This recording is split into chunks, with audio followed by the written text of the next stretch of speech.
D-1일입니다. 하루 전이다라는 거죠. 하루밖에 이제 남지 않았다. 뭐가 안 남았느냐 보겠습니다. 찬탄 흡수 김문수, 반탄 결집, 장동혁, 전대 막판, 승부수다. 내일이면 국민의힘의 당대표가 누가 될지 정말 결론이 납니다. 이제 정말 딱 하루 남았다라는 거죠. 전대 막판 승부수 어떻게 걸고 있느냐. 지금 두 후보, 김문수 후보는 찬탄을 흡수하기 위해서, 장동혁 후보는 반탄이 결집되기 위해서 지금 막판 승부수를 던졌다라는 건데, 지난 23일 그제였었죠. 당대표 후보 결선 토론회가 있었습니다. 여기서 두 후보 어떤 얘기를 주고받았는지 직접 들어보시죠. 원외의 당대표 후보들께서 내가 당대표가 되면 충분히 소통하고 원내 구심점을 만들어 간다고 말씀을 하셨지만 결국은 그런 것들이 잘 되지 않고. 제가 국회의원을 오래 했습니까? 우리 장동혁 후보가 오래 했습니까? 아니, 국회의원 오래 하고 안 하고의 문제가 아니라. 저는 국회의원 10년 이상 했어요. 아니요. 그런데 국회의원 지금 몇 년 하지도 않은 분이 이제 3년 하지 않습니까? 후보님, 3년밖에 안 되는 분이 저보고 10년 하는 사람 보고 국회 경험이 없다고. 아니, 국회 경험이 없다는 게 아니라 네. 원내에서 싸움할 수 있는 그 구심점을 바탕으로, 그 힘을 바탕으로 원외 세력들과 합쳐서 싸울 수 있다는 말씀을 드리는 것이지. 그러니까 지금 이제. 네, 요지는 이겁니다. 원 내에 있는 사람이, 지금 현재 배지 달고 있는 사람이 당대표가 돼야 됩니다라고 얘기를 하고요. 아예 뭐 배지 몇 년 달았다고 내가 경륜이 더 있지라고 얘기를 하는, 양쪽이 좀 부딪혔다라는 건데, 원내냐 경륜이냐라는 걸 두고 싸움 아닌 싸움을 한, 토론 아닌 토론을 한 두 후보, 사실 두 후보 상당히 사이가 좋았었거든요. 요 모습 같이 보고 오실까요?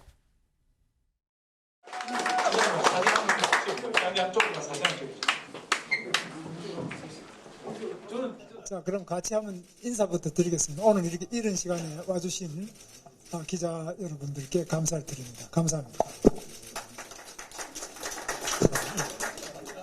그럼 한 말씀 이리 오세요. 총괄 선대본부장을 맡은 장동혁입니다. 목 놓아 부르짖었던 그 절박함으로 이 캠프에서 다시 시작하겠습니다. 국민의 눈높이 김문수를 국민의 대통령으로 만들겠습니다. 고맙습니다. 네, 불과 얼마 전이죠, 사실. 김문수 후보가 대선 후보 때, 그때 총괄선대본부장이 바로 장동혁 후보였었다라는 겁니다. 그런데 또 지금에 와선, 지금 현 이 시각을 기준으로 봐서는 두 사람이 지금 경쟁자 관계가 됐다라는 거예요. 윤주진 위원님 어떻게 보셨습니까? 이게 참 강성 지지층의 환호를 받는다는 게 어떻게 보면 참 공허할 수 있다는 생각이 들어요. 그러니까 늘 강성 지지층은 더 센 후보, 더 강한 후보를 찾아가거든요. 이제 김문수 후보가 제대로 적수를 만난 거죠. 그러니까 지난 탄핵 정국 당시 장동혁 의원이 이른바 윤 어게인을 외치는 세력의 상당히 좀 사이다 같은 그런 모습을 보이면서 강력한 어떤 대표 후보군으로 올라섰고, 네. 지금은 정말 엎치락 뒤치락하는 그런 상황까지 왔습니다. 저는 장동혁 후보가 이번에 만약에 당대표가 된다면, 네. 이 또한 국민의힘으로서는 상당히 좀 새로운 광경이거든요. 더 파란이라고 할 수 있죠. 그만큼 당내에 어떤 똘똘 뭉쳐있는 강성 지지층이 그만큼 이재명 정부에 대한 적개심도 있고, 또 윤석열 전 대통령에 대한 그런 여러 가지 감정들. 김문수 후보가 결국은 장동혁 후보를 키운 것이나 다름이 없는 겁니다. 왜냐하면 두 분이 서로 사실 노선 면에서는 크게 다르지가 않거든요. 그래서 어떤 결과가 나올지 참 재미있을 것 같고요. 네. 다만 오늘날 와서 두 분이 이렇게 또 경쟁을 하는 것을 보면 정치라는 건 역시 어떤 영원한 동지도 영원한 적도 없는 것 같습니다. 네, 정치란 건 영원한 동지도 영원한 적도 없다라는 이런 얘기가 다시 한번 좀 떠오르는 지금의 전당대회 상황이 아닌가라는 겁니다. 네. 지금 일단 어쨌거나 두 사람, 지금 사실 두 사람이 크게 차이가 없어요라고 말씀하시죠. 둘 다 반탄 후보인데, 반탄 후보와 반탄 후보가 같이 지금 결선에 올라갔습니다. 그러다 보니까 1라운드 말고 2라운드 결선으로 접어든 이번 전당대회의 관건은 찬탄 후보를 찍었던 그 당심, 그 표심이 이번에 2라운드 결선에선 어디로 향할 것이냐라는 거죠. 김문수 후보는 결선에 오름과 동시에 바로 안철수 후보랑 점심 약속을 잡았습니다. 그 모습 보고 오실까요?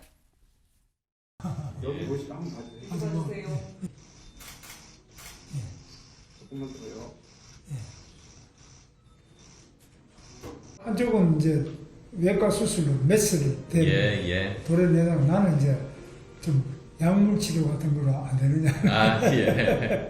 서로 두 후보 간에도 또, 의견 차이가 있는 걸로 그렇게 저는 읽었습니다. 반탄 후보 두 분 중에서도 또 통합파와 이제 또 아닌 파와 이렇게 나누는 그런 기류랄까요? 그런 걸 읽었습니다. 전한길 씨는 탄핵 때부터 우리 당을 위해서 우리 당과 함께 열심히 싸워온 분입니다. 열심히 싸워온 분에 대해서는 공천을 줄 수 있다고 생각합니다. 한동훈 대표는 우리 당의 대표를 했을 뿐만 아니라 또 아직까지 많은 장래가 있기 때문에 문 후보가 나가서 우리 당을 필승으로 이끌 수 있는 곳에 적절하게 공천하는 것이 맞다고 생각합니다. 물론 다 훌륭한 분들이지만은 한동훈 대표는 우리 당의 자산 중에 한 사람이라고 생각합니다. 네. 안철수 후보를 만난 김문수 후보 이렇게 얘기하죠. 나는 좀 약물 치료로 어떻게 가보자는 거고 장동혁 후보는 거기는 수술하자는 그런 입장이다. 우리 좀 달라요라고 얘기를 하죠. 진짜 다른 게 좀 단적으로 드러나는 게 한동훈 공천이냐 전한길 공천이냐에서 장동혁 후보는 전한길 공천 그리고 김문수 후보는 한동훈 공천이다라고 지금 얘기를 했습니다. 근데 요거는 윤주진 위원님 말고 김진욱 대변인께 여쭤봐야 될 것 같아요. 제3자 입장에서 차이가 좀 느껴지십니까? 차이가 분명히 있습니다. 왜냐하면 김문수 후보와 장동혁 후보가 서로 반탄을 주장한 건 맞아요. 그러나 지금 상황에서는 누가 조금 더 극우 쪽으로 가고 있느냐 하는 네. 경쟁 중에서 사실은 장동혁 후보가 전한길 씨와 손을 꽉 잡는 그런 모습을 보여줌으로써 지금 전한길 씨가 주장하고 있는 윤 어게인의 정통성은 장동혁 후보가 지금 가지고 가고 있다 이렇게 봐도 과언이 아닌데 네. 지금 이번에 그 국민의힘의 전당대회에서 관전 포인트를 전 두 가지로 봅니다. 첫 번째는 지금 방금 얘기한 것처럼 한동훈을 공천할 것이냐 전한길을 공천할 것이냐라고 얘기했기 때문에 네. 이 두 사람이 각자 미는 후보가 이제 생긴 겁니다. 한동훈 후보 쪽에서는 소위 친한계에서는 최악보다는 차악을 선택해야 된다라고 하면서 은근슬쩍 김문수 후보를 밀어줬기 때문에 네. 이런 부분들 그리고 그래서 친한계의 영향력이 있느냐 한동훈의 영향력이 아직까지 살아 있느냐 하나 하고 두 번째는 강성 지지층을 대표하고 있다라고 하는 전한길 씨가 얼마만큼의 영향력을 보여서 장동혁 후보를 당선시킬 수 있느냐 이 두 사람의 당선 누가 당선되느냐에 따라서 그 뒤에 있는 한동훈과 전한길의 영향력의 평가 이것도 달라질 수밖에 없는 상황이다 이렇게 평가합니다. 네. 이번 전당대회 사실 키포인트는 당대표 후보들이 아니라 그 밑에 있는 한동훈, 전한길 이 두 사람의 영향력이 얼마나 되느냐가 이번 전당대회를 통해서 드러나지 않겠느냐라고 말씀을 하셨어요. 왜냐하면 한동훈 전 대표 SNS에 이런 글을 올렸거든요. 같이 보실까요? 사랑하고 존경하는 당원 동지 여러분, 민주주의는 최악을 피하기 위한 최선의 제도로 당대표 결선 투표에 적극 투표해서 최악을 피하게 해줘. 최악 피해서 차악을 선택을 해줘. 이런 지금 얘기를 지금 한 겁니다. 근데 차악이라고 한다면 아까 말씀처럼 결국 최악은 장동혁 후보를 얘기를 하는 거고 차악은 김문수 후보를 얘기하는 것 같은데 이렇게 호소를 했을 때 윤주진 위원님, 한동훈 전 대표의 영향이 얼마나 될 거라고 보십니까?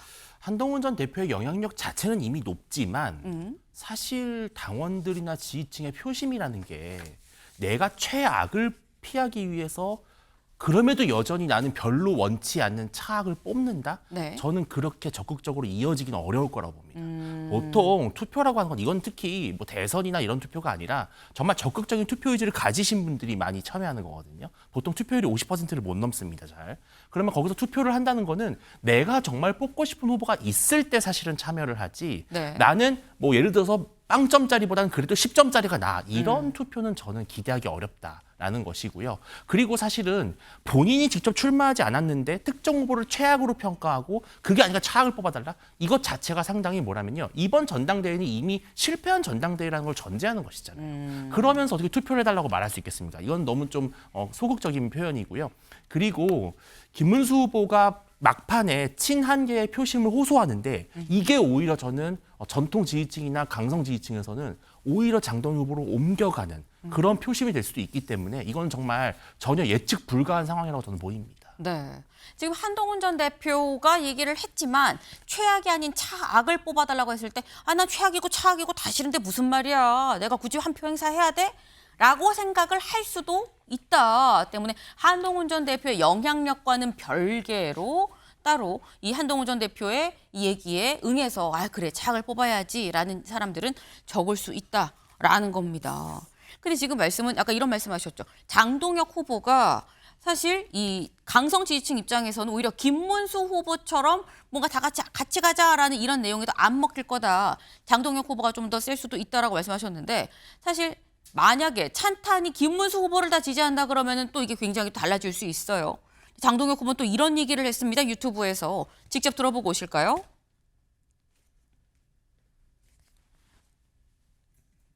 1차에서 김문수 후보를 지지했던 분들이 이탈해서 저에게 온다면 사실은 그것은 2표 차이가 나는 거나 마찬가지거든요. 반탄, 그러니까 탄핵을 반대했던 2명의 후보만 결선에 올라왔다는 것은 당심이 거기로 모아졌다는 것인데 지금 갑자기 또 한동훈 전 대표는 공천을 주겠다고 하고 아직 내란 동조 세력이 있다고 이야기하는 조경태 의원도 내가 다 품고 가겠다고 하고 근데 계속 내가 다 녹일 수 있다 그러는데 지금 한 명도 안 녹고 있지 않습니까? 한 명도 지금 이 전대 과정에서 한 명도 녹이지 못하셨는데 어떻게 녹이시겠다는 건지 저는 잘 모르겠어요. 네. 지금 일단 김문수 후보 이 지지자가 나한테 오면은 나한테 2표가 오는 거나 똑같기 때문에 나 상당히 경쟁력이 있어요. 두고 보세요. 라고 지금 얘기를 하고 있거든요. 근데 사실 이게 결론이 어떻게 날지는 아무도 알 수가 없는 상황이죠. 근데 사실 지금 상황에서 누가 되든지 간에 진짜 곤혹스러운 사람이 한 명 있다. 그게 누구냐? 정청래 대표다라는 얘기가 있습니다. 왜? 영상으로 같이 좀 보실까요? 정청래 대표 사실 지난 1라운드 이 앞선 4명이서 했었던 전당대회 때 화환을 보냈었어요. 네, 바로 이거죠. 악수도 안 할 거야 라고 했었는데 축하 화환을 보내면서 이러면 또 약간 악수 하나 싶었는데 이 전당대회에서 반탄 대 반탄으로 결선에 올라갔습니다. 김진욱 대변인님. 정청래 대표는 지금 약간 나 어떻게 해야 되지라는 생각이 들 수 있어요. 그래서 지금 이제 국민의힘의 전당대회에서 대표가 내일 이제 선출되실 텐데 저는 국민의힘에서 어떤 대표가 선출되시더라도 이제 저는 국민의힘이 진짜 국민 속으로 들어갈 수 있는 그런 당으로 변모하기를 기대합니다. 그동안의 캠페인은 선거 전략상의 캠페인일 수도 있다고 보여집니다. 그렇기 때문에 좀 더 강성적인 발언들과 강성의 지지층에게 소구할 수 있는 메시지들을 낼 수도 있지만 이제부터는 107석의 제1야당을 이끌어갈 수장이 되신 만큼 그에 걸맞는 합당한 그런 처신이 있을 것이다라고 기대하고요. 그런 그 행동이 있다면 정청래 대표도 그분들과는 반드시 악수하고 손 잡을 것이다 이런 말씀도 드리고 싶습니다. 네, 정청래 대표도 악수할 준비가 되어 있다. 국민의힘의 변화를 기대한다라는 말씀을 또 하셨어요. 네, 전당대회 결과가 주목이 됩니다. 다음 키워드로 넘어가 볼까요?